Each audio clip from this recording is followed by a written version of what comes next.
और अब बात करते हैं दोस्ती के नए दौर की। जी हां, दिल्ली से बड़ी खबर है। थोड़ी ही देर में पीएम मोदी से मिलेंगी शेख हसीना। हैदराबाद हाउस में ये मुलाकात होगी। दोनों देशों के बीच कई अहम समझौते होंगे। बहुत बड़ी खबर है और अपने आप में ये वार्ता जो रहने वाली है, द्विपक्षीय ये वार्ता रहेगी और ये बहुत ही अहम बैठक मानी जा रही है। और ये देखिए तस्वीरें आपकी टीवी स्क्रीन पर, जहां बांग्लादेश की पीएम शेख हसीना को गार्ड ऑफ ऑनर से सम्मानित किया गया। और दोनों देशों के बीच चाहे वो कारोबार की बात कर लें, व्यापार की बात कर लें, परिवहन की बात कर लें, कई अहम मुद्दों को लेकर समझौते की संभावना है। और कई ऐसे मसले हैं जो बांग्लादेश में चिंता का विषय बने हुए हैं, जिनका समाधान भारत की तरफ से सुलझाने की कोशिश की जाएगी, चाहे वो बात रोहिंग्या मुसलमानों की हो या फिर कई ऐसे मुद्दे हैं बांग्लादेश के जो अभी ज्वलंत मुद्दे हैं, जिनसे भारत से संबंध मजबूत किए जाएंगे और दोनों देश मिलकर एक बेहतर भविष्य बनाने की ओर अग्रसर होंगे। क्योंकि पहले भी शेख हसीना की तरफ से कहा गया है कि भारत जो है वो एक ट्रस्टेड फ्रेंड है, एक विश्वसनीय मित्र कहा गया था शेख हसीना की तरफ से। और ये मुलाकात अपने आप में बहुत महत्वपूर्ण है। हैदराबाद हाउस में मुलाकात होगी, प्रधानमंत्री मोदी से मिलेंगी शेख हसीना और दोनों देशों के बीच कई अहम समझौते होंगे। ब्रेकिंग न्यूज दे रहे हैं आपको, थोड़ी ही देर में प्रधानमंत्री मोदी से मिलेंगी शेख हसीना और बांग्लादेश और भारत के संबंधों के लिहाज से बहुत महत्वपूर्ण है ये बैठक, ये वार्ता। चूंकि 4 दिवसीय दौरे पर हैं शेख हसीना और ऐसे में आज वो प्रधानमंत्री मोदी से मिलेंगी। तस्वीरें उस दौरान की हैं जब वो राजघाट पहुंची, बापू को नमन किया और उससे पहले उनको गार्ड ऑफ ऑनर दिया गया। ये तस्वीरें आपके टीवी स्क्रीन पर हम शेख हसीना के दौरे के दौरान की दिखा रहे हैं। 4 दिवसीय उनकी यात्रा भारत में रहने वाली है और कई ऐसे अहम मुद्दे होंगे जिन पर बातचीत की संभावना नजर आ रही है। आज का दिन इसलिए ज्यादा महत्वपूर्ण है क्योंकि प्रधानमंत्री मोदी से मुलाकात होने वाली है। प्रधानमंत्री मोदी से कई ऐसे मुद्दों पर बात करेंगी शेख हसीना जो कि दोनों देशों के संबंधों की मजबूती के लिहाज से, दोनों देशों के व्यापारिक, सामरिक, सामाजिक भविष्य के लिहाज से काफी महत्वपूर्ण रहने वाले हैं। और धीरे धीरे देखिए हम आपको आपके टीवी स्क्रीन पर कुछ ऐसी अहम जानकारियां भी दे रहे हैं। समझौते क्या हो सकते हैं, क्या संभावनाएं नजर आ रही हैं। कुशियारा नदी समझौता हो सकता है। देखिए ये एक बहुत अहम मुद्दा है बांग्लादेश का। रेल आधुनिकीकरण, जैसे पहले भी हमने बताया, ट्रेड को लेकर बात हो सकती है। दोनों देशों के बीच सुरक्षा सहयोग को लेकर बात हो सकती है और बांग्लादेश में भारत निवेश को लेकर भी अपनी स्ट्रेटेजी साफ कर सकता है। दोनों देशों के बीच व्यापार संबंध भी मजबूती की संभावना नजर आ रही है और बिजली और ऊर्जा क्षेत्र के मुद्दों के बारे में भी बात हो सकती है। नदियों का जल बंटवारा बांग्लादेश में एक बहुत अहम मुद्दा है, उसको लेकर चर्चा हो सकती है। साथ ही जो सीमा से जुड़े विवाद हैं उन पर बातचीत की संभावना नजर आ रही है। अब देखना यह होगा कि इस मुलाकात में क्या बात होती है, क्या अहम बातें हैं जो निकलकर सामने आती हैं, क्योंकि ये अपने आप में आज का दिन बहुत महत्वपूर्ण है दोनों देशों के लिहाज से। दोनों ही देशों के जो मुखिया हैं, जो प्रधानमंत्री हैं, मिलने जा रहे हैं। प्रधानमंत्री नरेंद्र मोदी से आज मुलाकात होने वाली है शेख हसीना की। देखना ये होगा कि क्या खास इस बातचीत के दौरान निकल कर आता है और जिस तरह के मुद्दों की संभावना नजर आ रही है, क्या उन तमाम मुद्दों पर बातचीत होती है।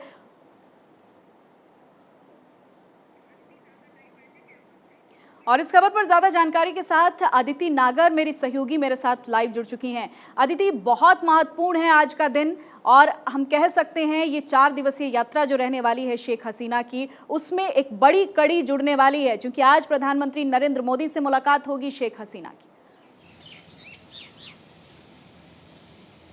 बिल्कुल 11:30 बजे प्रधानमंत्री नरेंद्र मोदी से हैदराबाद हाउस में मुलाकात संभव है।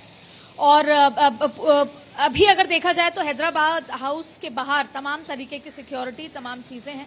कल भी उनकी मुलाकात हुई जो कि एक्सटर्नल अफेयर मिनिस्टर हैं, प्रेसिडेंट का रिसेप्शन हुआ और आज भी उनकी वाइस प्रेसिडेंट से मुलाकात होनी है। लेकिन जो सबसे महत्वपूर्ण बात है, आज जो 11:30 बजे प्रधानमंत्री से मुलाकात के बाद 1:30 बजे जो MOU साइन होंगे और उसके बाद प्रेस वार्ता होगी, ये सबसे महत्वपूर्ण है। बांग्लादेश और भारत के संबंध बेहद अच्छे रहे हैं, लेकिन जब पहली बार उनको आज़ादी मिली और उसके बाद जब पहले जो वहाँ के प्राइम मिनिस्टर थे और जब उनकी मौत हुई, उसके बाद संबंधों में तमाम तरीके के उतार चढ़ाव आए। और जब पहली बार शेख हसीना 1996 में वापस जब प्राइम मिनिस्टर बनी, उसके बाद से जो संबंध हैं वो बेहतर होने लगे। लेकिन आपको बता दें कि पिछले साल जब 50 साल आज़ादी के 50 साल उन्होंने अपने बांग्लादेश के जो पूरा राष्ट्र बना उसके पूरे किए, तब प्रधानमंत्री मोदी गए, राष्ट्रपति गए और उसके बाद संबंधों में जो है घनिष्ठता आने लगी। और बांग्लादेश के साथ भारत का जिस तरह का संबंध भी है वो भाई भाई तरीके से देखा जाता है। लेकिन अब सबसे महत्वपूर्ण है कि किसी भी तरह के रिलेशनशिप, जो स्ट्रैटेजिक रिलेशनशिप होते हैं, उसमें तमाम तरीके की बातें होती हैं, शर्तें होती हैं, समझौते होते हैं। अब जब हाल ही में शेख हसीना जब यहाँ पहुंच रही थी प्राइम मिनिस्टर इंडिया, उससे पहले उन्होंने ANI को एक इंटरव्यू दिया और इस इंटरव्यू में उन्होंने इस भारत यात्रा को बेहद महत्वपूर्ण बताया। 3 साल बाद वो भारत यात्रा कर रही थी और महत्वपूर्ण बताते हुए उन्होंने रोहिंग्या के मसले पर चिंता जताई। रोहिंग्या का मसला अपने आप में भारत में एक बड़ा मसला है। इसके अलावा तिस्ता नदी को लेकर पहले भी, अभी से नहीं, जब मनमोहन सिंह 2011 में ढाका जा रहे थे, उस समय भी ममता बनर्जी ने एतराज जताते हुए उस दौरे में वो नहीं गई। उसके बाद जब प्रधानमंत्री मोदी भी गए, तब उस पूरे बैठक में उस समझौते पर, तिस्ता नदी पर समझौते पर MOU पर कोई बातचीत नहीं हुई। तो वो एक बड़ा मुद्दा है जहां पे लगभग 400 किलोमीटर का वो सिक्किम से आते हुए, फिर वो वेस्ट बंगाल से होते हुए फिर वो बांग्लादेश जाता है। तो वो जो करीबन 394 किलोमीटर्स का जो पूरा नदी का मसला है, जिसमें करीबन 1 करोड़ लोग भारत के और 2 करोड़ लोग बांग्लादेश के उस नदी से उसका लाभ लेते हैं, वो उनका जीवन उस पर डिपेंडेंट है, उसको लेकर एक लंबा मसला भारत के साथ अटका हुआ है। लेकिन रोहिंग्या, देखिए, तमाम जो ये चीजें हैं स्ट्रैटेजिक जरूर होती है 2 देशों के बीच में, लेकिन इसके पीछे जाहिर तौर पर राजनीति होती है। अब ऐसे में शेख हसीना ये भी अपने इंटरव्यू में उन्होंने ये भी कहा कि 1991 में जब वॉर हुई, तमाम चीजें हुई, उस समय भी भारत हमारे साथ सहयोग में खड़ा रहा। फिर 1975 में जब हमारे पूरा उनका जो परिवार था वो उनकी डेथ हो गई, तब भी भारत ने उनको जगह दी रहने के लिए, तब के तत्कालीन प्राइम मिनिस्टर ने। तो बहुत सारे ऐसे मुद्दे हैं जिसको लेकर वो भारत के लिए काफी मतलब फुल ऑफ थैंकफुल ग्रेटिट्यूड उनके लिए। बिल्कुल आदित्य, यही रोहिंग्या का मसला है या बॉर्डर पर सीमा, बिल्कुल हमने पहले सुना ना जिस तरह से शेख हसीना ने कहा कि भारत एक विश्वसनीय मित्र है, एक ट्रस्टेड फ्रेंड है, तो वो ऐसे ही नहीं है। इन तमाम मुद्दों को लेकर हम ये उम्मीद जगा सकते हैं कि इन बांग्लादेश जो है अपने जो इंटरनल इश्यूज हैं उसमें भी भारत की सीधे तौर पर मदद चाहता है। बिल्कुल, भारत सीधे तौर पर मदद चाहता है, लेकिन अब मुद्दा यह है कि जब आज बातचीत होगी, तमाम 7 ऐसे MOUs हैं जो साइन होंगे, जिसमें भारत बहुत स्तर पर सहयोग करेगा बांग्लादेश से और बांग्लादेश से भी सहयोग इन रिटर्न मांगेगा। पर तिस्ता जैसा लंबित मुद्दा हुआ, रोहिंग्या, करीबन 11 लाख रोहिंग्या हैं जो आज बांग्लादेश के यहाँ पर रह रहे हैं और शेख हसीना ये चाहती हैं कि अभी वो 11 लाख लोगों को भारत जगह दे, उनको रहने और जो बेसिक राइट्स हैं वो दे। और आपको याद होगा कि कुछ समय पहले रोहिंग्या पे एक ट्वीट किया था कैबिनेट के एक मंत्री ने और उसके बाद काफी बवाल मचा।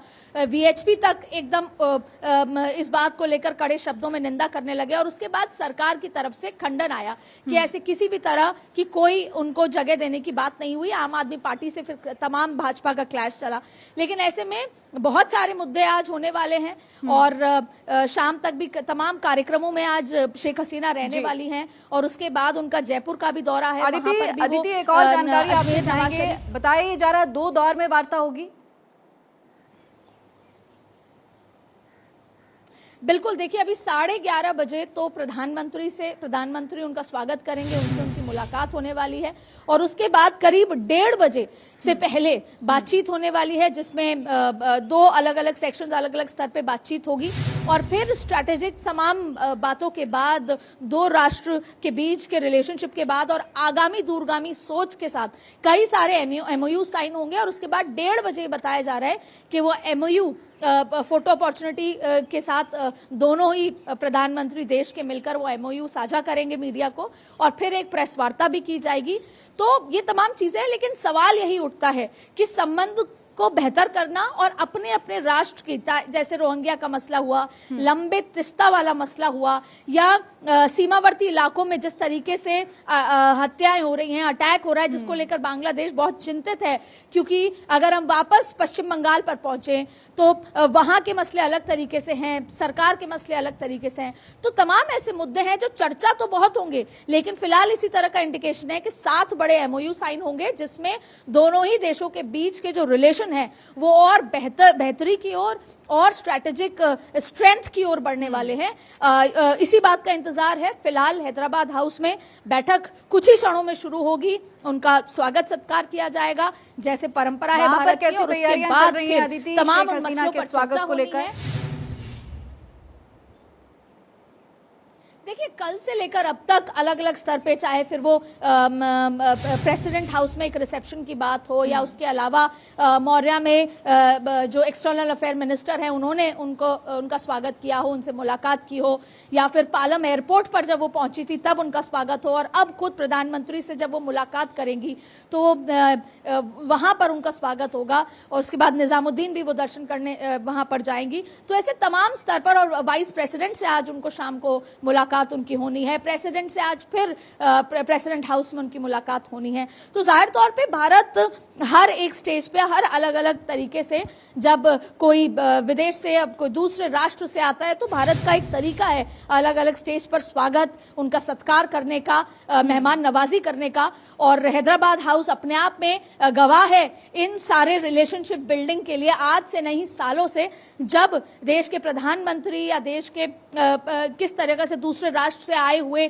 मेहमान की मेहमान नवाजी की जाती है, और जब एमओयूज साइन होते हैं, तमाम चीजें होती है, तो वो एक मैसेज ना सिर्फ उन 2 राष्ट्र के लिए बल्कि पूरे दुनिया के लिए, अलग अलग राष्ट्र के लिए ये मैसेज जाता है कि किस तरीके से भारत ये बढ़ती हुई जो एक कह सकते हैं, जैसा शेख हसीना ने कहा कि एक ऐसा दोस्त है जो डिपेंडेंट जिस पे हो जा सके, एक ट्रस्टवर्दी दोस्त है। तो जब भी किसी 2 देश के बीच में कोई एमओयू साइन होता है और जिस तरीके का माहौल देश में होता है, तो वो बड़ा मैसेज जाता है। और हाल ही में एससीओ की जैसे मीटिंग उज्बेकिस्तान में होने वाली है, जहां पर पावरफुल और अन्य देश आ रहे हैं, जिसमें भारत शामिल है, और ये एक बहुत गर्व की बात है कि किस तरीके से भारत पिछले कई वर्षों में उस स्थान पर पहुंचा है जहां पर दूसरे बड़े पावरफुल देश भारत की तरफ इस तरीके से डिपेंडेंसी से देखते हैं, चाहे फिर वो मार्केट कैपेसिटी या मार्केट स्ट्रेंथ के लिए देखें, या सहयोग के साथ खड़े होने के लिए देखें। कई ऐसे मसले, चाहे हाल ही में जिस तरीके से रशिया और यूक्रेन का मुद्दा हुआ, या तमाम मुद्दों में